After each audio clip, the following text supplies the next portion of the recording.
everybody knows, and everybody in the world knows, that Korea has achieved unprecedented rapid growth and transformed itself from one of the poorest countries in the world to one of the wealthiest. There's absolutely no question in my mind that so much of Korea's success was driven by the focus on education. I think there's no question about that. So I just want to give you a little background about the World Bank, because what the World Bank has done with Korea is a very interesting way of looking at the Korean development. So again, I was born in 1959, and in 1959, the official position of the World Bank was that Korea was too poor to get a World Bank loan. Almost anyone could get a World Bank loan. What they said specifically was that Korea was rural, that Korea's educational attainment was much lower, still recovering from the war. They also pointed out that all of the industrial capacity and most of the mineral wealth were in North Korea, right? They were thinking, the final sort of conclusion was, Korea would need just direct aid for a very long time. They were not going to be able to sustain their economy without a lot of direct aid. So finally, the World Bank was considering making its first loan to Korea, and the first loan was for a 고속도로, a highway, about $14 million. And then the second loan that Korea took was for education. This was 1969. And when they took that loan for education, inside the World Bank, people made fun of Korea. These guys are crazy. Why would they take a loan for education? They know they should focus on infrastructure, highways, energy. That's what's really needed in Korea, not education.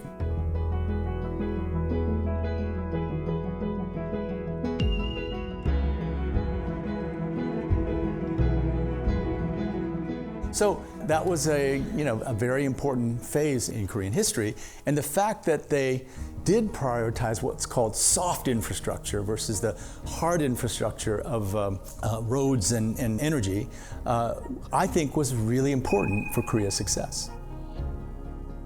And the story, the president of the East Asia region of the World Bank Group put a pile of papers on my desk, like the second month that I was at the World Bank. And he wrote to me was, funny how wrong we get it sometimes. 총장님, 그렇다면은 조금 더 구체적인 세계은행의 역할이 있을 것 같은데요. So, as World War II seemed to be coming to a close, representatives from the ministries of finance of many countries in the world came together in a tiny town in New Hampshire.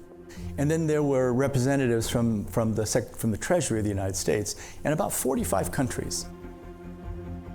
And so they got together and they said, after the war, we're going to have to do things to make sure that the global economy is stable, right? And the World Bank, it wasn't called the World Bank at the time, it was called the International Bank for Reconstruction and Development, was formed to support the rebuilding of Europe. Because World War II, Europe was just destroyed. So we call it IBRD, was specifically built in order to support European development. But General George Marshall announced at the Harvard commencement that he was going to launch the Marshall Plan. And the Marshall Plan was one of the largest direct aid programs in the history of the world.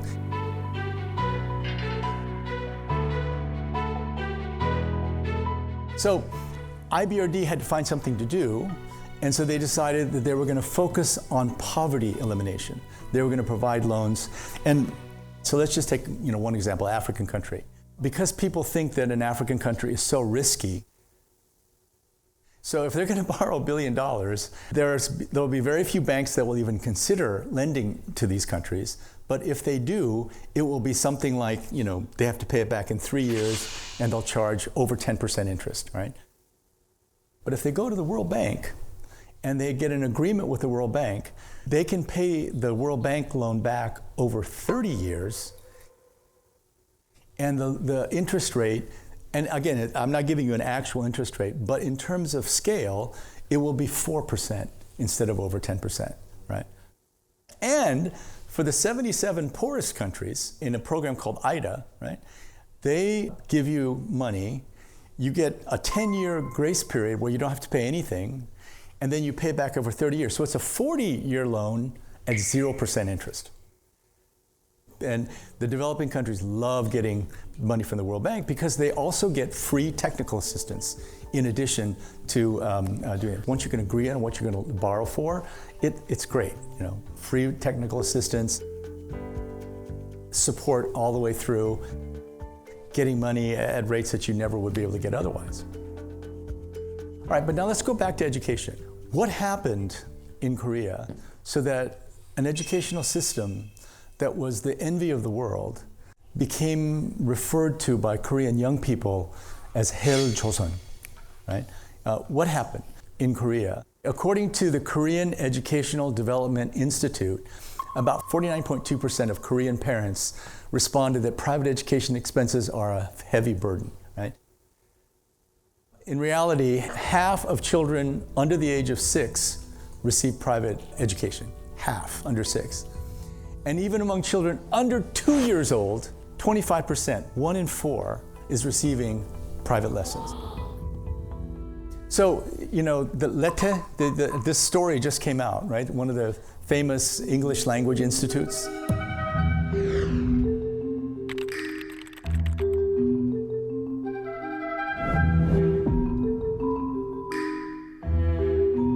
So, Hell Joseon means that there's a cruelty of the experience. What I've heard from some young people is, I am not going to have children.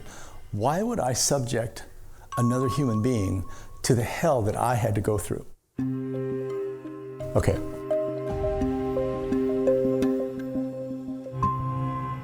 So let me just give you one piece of data, right? 1960, when I was born, right?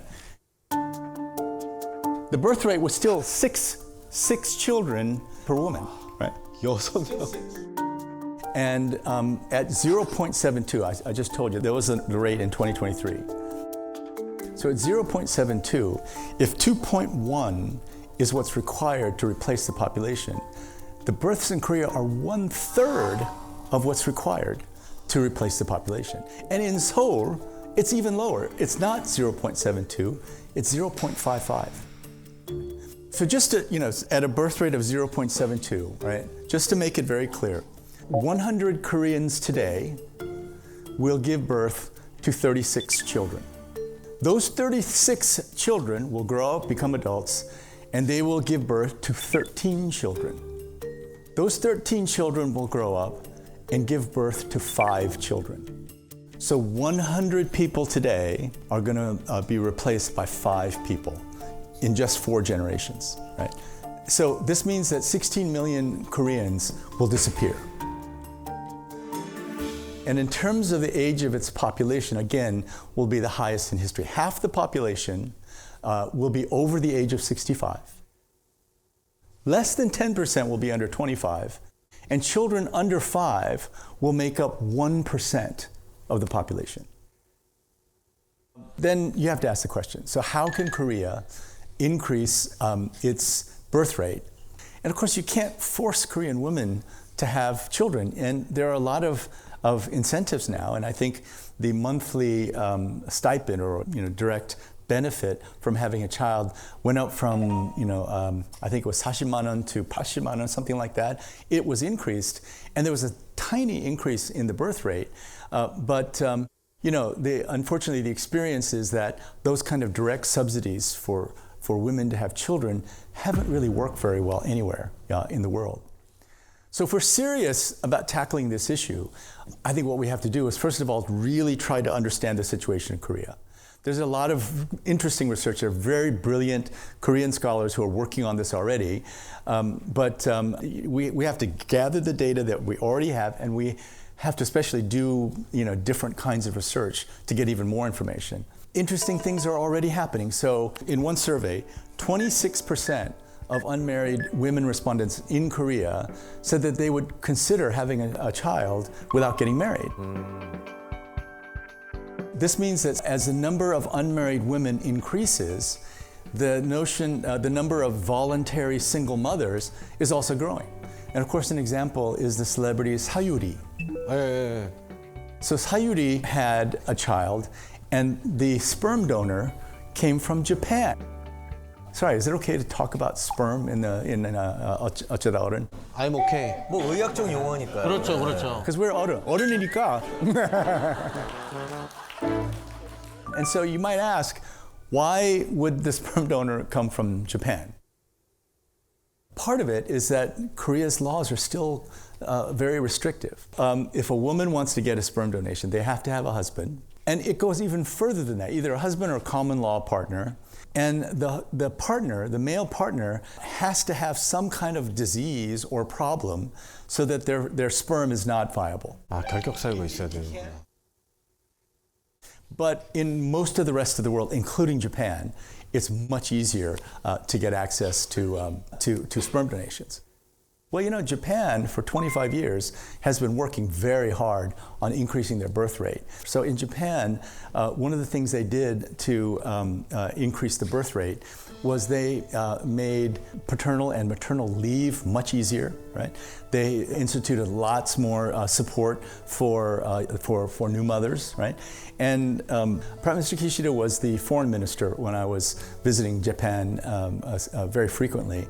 And Prime Minister Kishida said, okay, we have done everything that you can possibly do. We now look like Norway or Sweden in terms of our social support. So please don't tell me to do more, because I don't know of anything more we could do. And in 2023, Japan's birth rate was almost double Korea's birth rate. Right? Wow. Now, China, their birth rate is still over 1, right? But remember the one-child policy? Now it's the 3-child policy, right? They're actively encouraging, but they've also looked very carefully at how to increase the birth rate. So what they've done is take on something called the hukou system, right? So in China, it used to be that if you were not legally married, it was almost impossible to register a child under the hukou system. And the hukou system is what gives you the right to have education, health care, and services, right? So now a woman, no matter how they have the child, through a surrogate, through adoption, no matter how they have the child, in most provinces, they can register the child and the child will have access to education, health care, and everything. So, you know, immediately they have done something that has led to many new stories about people. You know, there's a very famous economist, a friend of mine, who had 3 children, one by adoption, one by surrogacy, one with a partner, right? And now the stories are everywhere. So everything's changed, right? This has been a very interesting development for China. So. We really have to develop a much deeper and broader knowledge of what's going on in Korea, but also all the innovations that are happening all over the world. And I think, you know, first of all, we're going to need very strong leadership from government officials, but also the private sector. I don't know if it's exactly what should be done, something like it. Patient after patient after patient that was suffering from drug-resistant tuberculosis. I told you a little bit about it earlier. And these are people with tuberculosis in which the tuberculosis bacterium is resistant to the most powerful drugs, right? So the World Health Organization had officially declared that they're not treatable. And so they literally, World Health Organization had declared a death sentence on every person in a poor country that suffered from this disease. So we thought, hey, this is our chance. Maybe we can do something on a much bigger level. So we started treating the patients. That's when we had to borrow $100,000 worth of drugs from Brigham and Women's Hospital.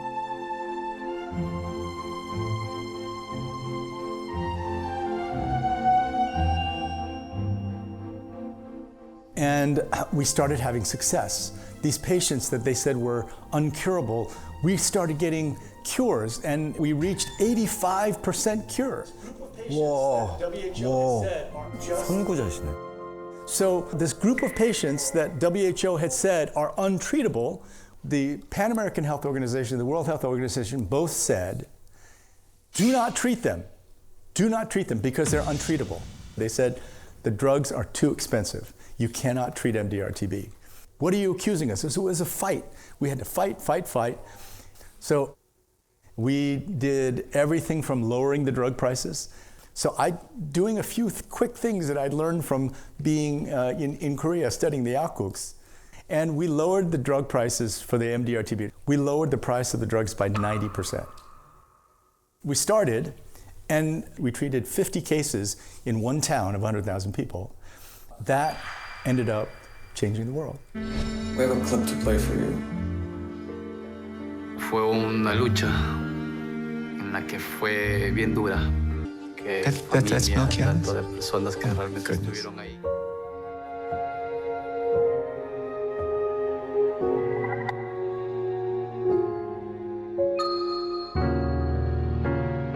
This is what a transformation, my God. We almost let him die. That was so interesting. We thought, oh my God, this tiny group of people in this tiny organization, we can change the world. So I never stopped doing that. All the other titles were temporary, but that has stayed with me until today. And so just like MDR-TB, there was an issue that was boiling over, and that was treating HIV in developing countries. So this is Joseph Jun. He was about his mid-20s at the time, from an extremely poor part of Haiti. He came to the clinic suffering from both tuberculosis and HIV.